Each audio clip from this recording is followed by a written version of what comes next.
Hi, my name is Clinton Smith, and I'm the principal conductor and artistic director of the St. Cloud Symphony.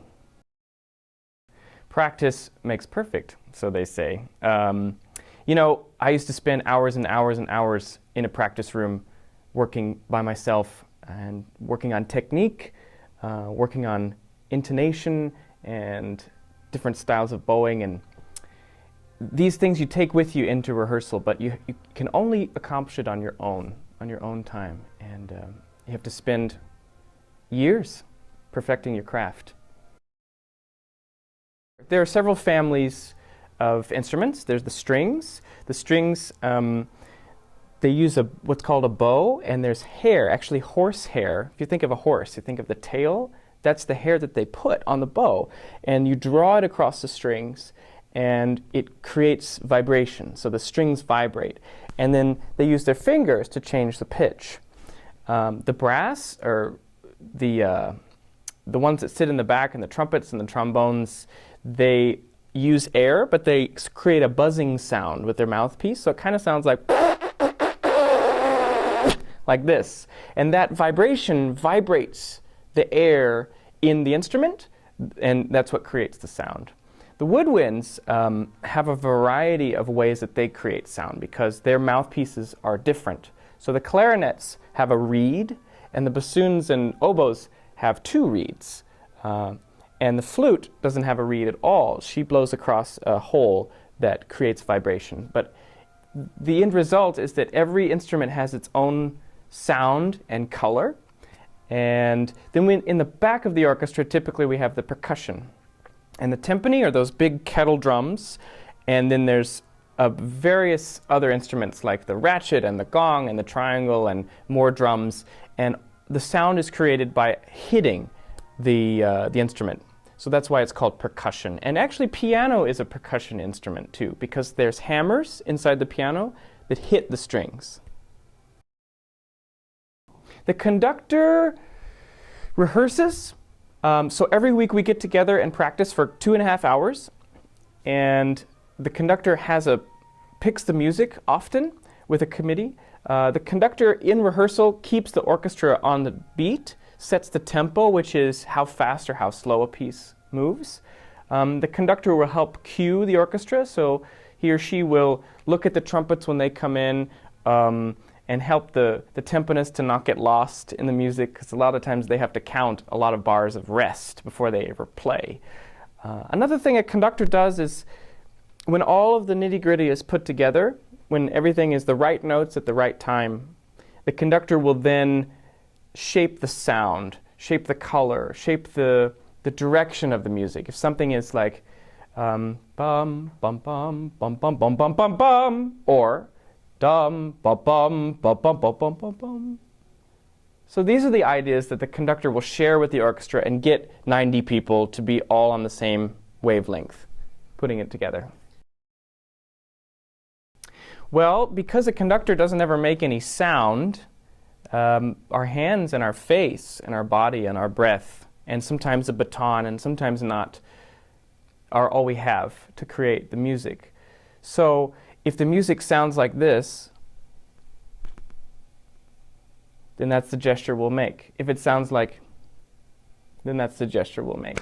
So you can practice actually conducting. What I did when I was a kid was I would turn up John Williams, so I'd listen to E.T. or Jurassic Park or something really loud in my room and sort of dance around to it.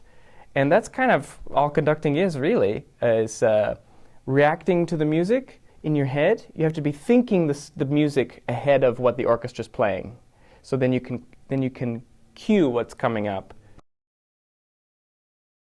We usually take what's one pitch, it's an A from the oboe, and the oboe will play the A and everybody will tune to that one pitch. And so everyone's instrument is different. Strings are tuned in fifths, which means dee-da-dee. There's a fifth between each string.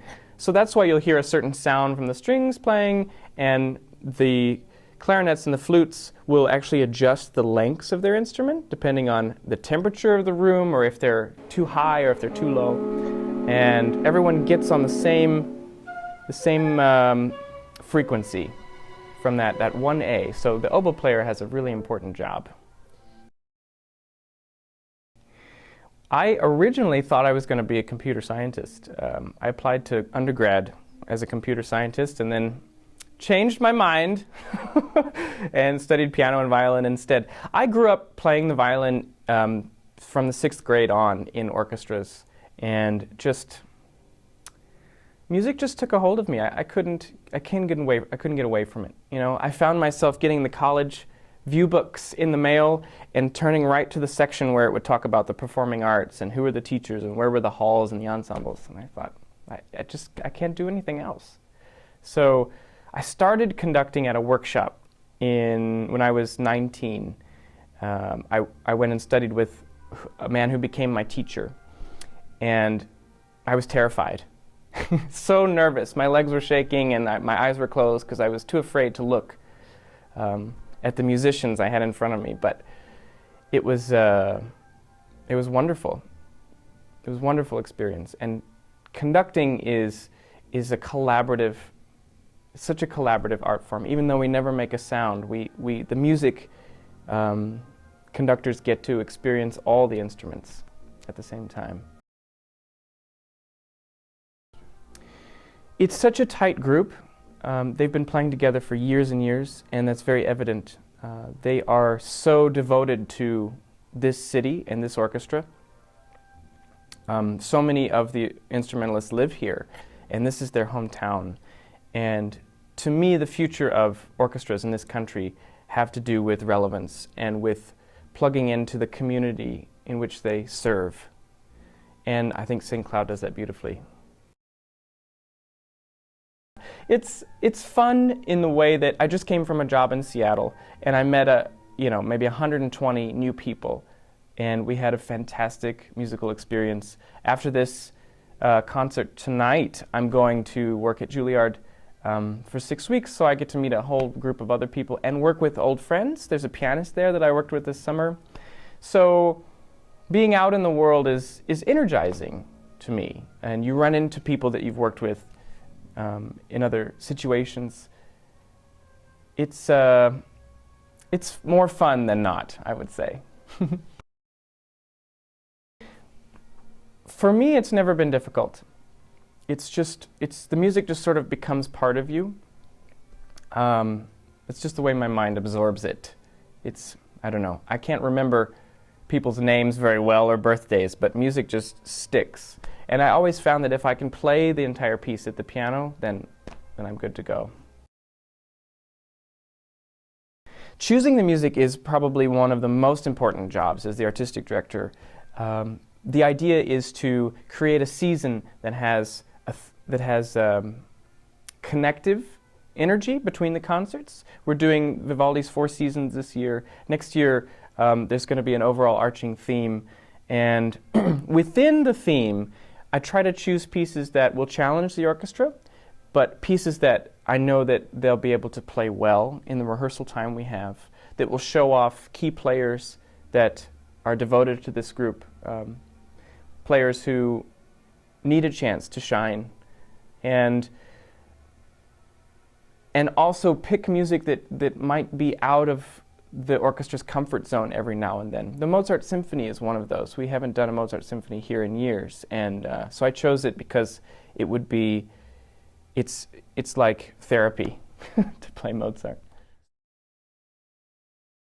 So you have Andante, which is considered a walking pace. You have Adagio, which is a little slower. You have Largo, which is even slower, and you have Grave, which is probably the slowest.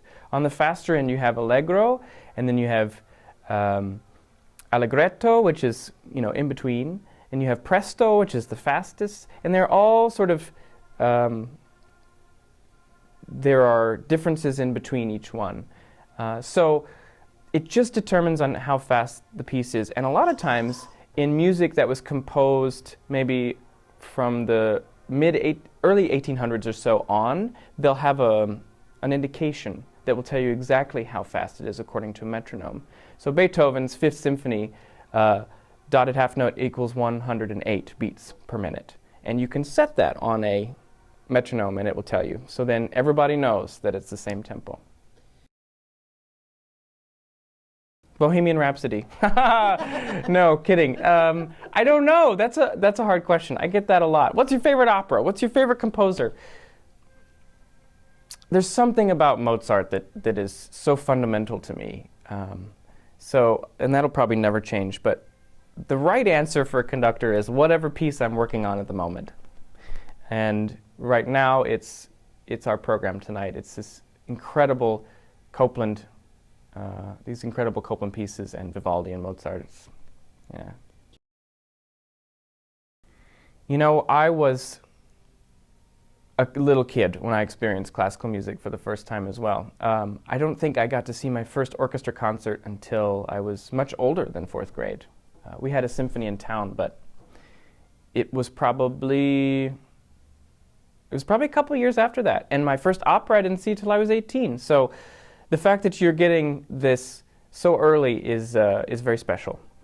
And let me tell you, you can make a living in music. If you love it, you can make a living. So no matter what your parents say.